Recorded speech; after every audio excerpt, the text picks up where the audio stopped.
La commission de discipline de la LFP a rendu son verdict concernant les incidents dans les stades et ça n'a pas du tout plu au LOSC et à l'OM. Une tendance claire se dégage concernant l'avenir de Paul Pogba à Manchester United et la Ligue des Nations avec l'équipe de France qui affronte la Belgique ce soir. On en parle tout de suite dans le journal de Made in Foot.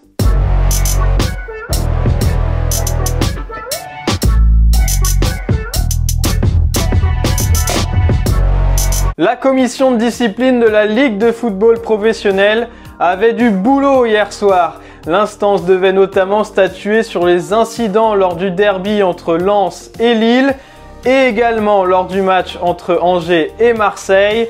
Pour le derby du Nord, les deux équipes sont sanctionnées d'un point de retrait au classement avec sursis. Le RC Lens prend également 2 matchs à huis clos total déjà purgés ces dernières semaines. Et le parquage visiteur du LOSC en déplacement est fermé jusqu'au 31 décembre.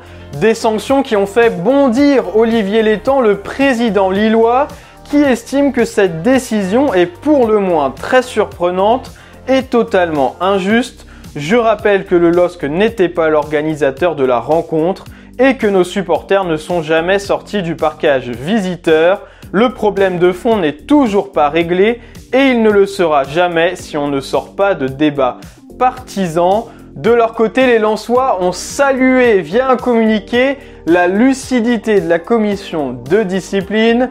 Pour l'Olympique de Marseille, des sanctions similaires ont été infligées avec là aussi le retrait d'un point avec sursis et la fermeture du parquage visiteur jusqu'au 31 décembre. Des sanctions trop sévères selon Jacques Cardoz, directeur de la communication du club marseillais, qui les a mis en relief avec les sanctions infligées à Nice le mois dernier. Dans cette décision, tout me paraît sévère, le point avec sursis et l'interdiction de déplacement, d'autant plus sévère que c'est presque plus pénalisant pour nous que pour Nice dans les sanctions après Nice-OM. Pour rappel, Nice avait écopé à l'époque d'un retrait d'un point ferme et de 3 matchs à huis clos. Dans quel système jouera l'équipe de France face à la Belgique ce jeudi soir? C'est la principale interrogation avant cette demi-finale de la Ligue des Nations. Et la tentation du 3-4-3 est forte pour Didier Deschamps. Ce système avait pourtant précipité l'élimination des Bleus face à la Suisse lors de l'Euro 2020. Mais il a également fait ses preuves face à la Finlande lors du dernier rassemblement en septembre pour ce qui avait été le meilleur match des Français lors de la trêve internationale. Un joueur avait alors marqué les esprits dans son couloir gauche. Théo Hernandez, le latéral du Milan AC, présente toutes les qualités du piston moderne et devrait d'ailleurs retrouver une place de titulaire aux côtés de son frère Lucas Hernandez qui évoluera lui en défense centrale. Mais surtout ce système en 3-4-3 permet d'offrir la plus grande liberté au trio offensif Mbappé, Benzema, Griezmann. Alors reste à savoir si la mayonnaise va prendre entre les trois, car pour rappel, Mbappé n'était pas là lors de la victoire contre la Finlande en septembre. Mais le principal doute que pose ce système, c'est l'absence d'un profil de piston à droite. Ni Benjamin Pavard, ni Léo Dubois présentent les qualités d'un Théo Hernandez par exemple. Alors que choisira Didier Deschamps, 3-4-3 ou un autre système? Dites-nous dans les commentaires quel est pour vous le meilleur système pour les Bleus. Et en cas de victoire face aux Belges, les Bleus connaissent désormais leur futur adversaire en finale.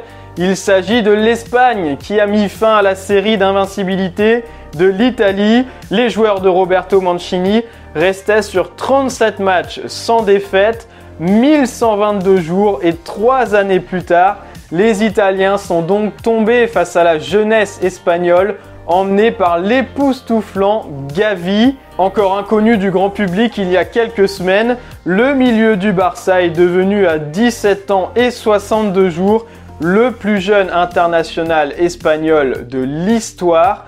Pas du tout impressionné, Gavi a rayonné sur le milieu de terrain et totalement convaincu son sélectionneur Luis Enrique. Je l'avais déjà vu à l'œuvre dans les catégories inférieures. Je savais ce qu'il allait nous apporter. Il nous donne du courage, de la personnalité, c'est une merveille physique.